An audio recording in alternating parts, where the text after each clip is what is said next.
इसी में लगा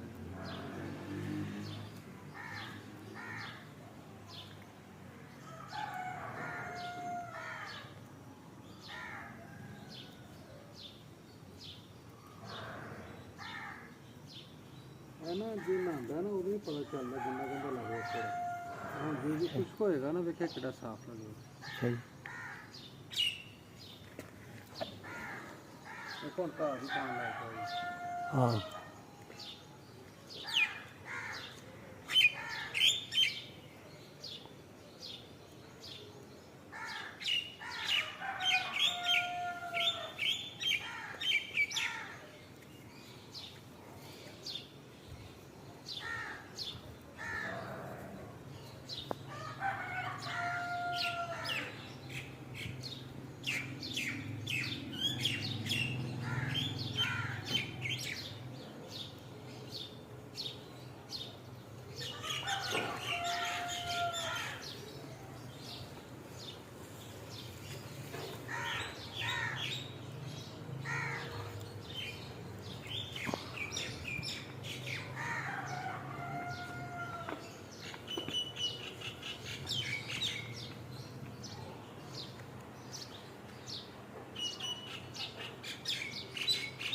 चलो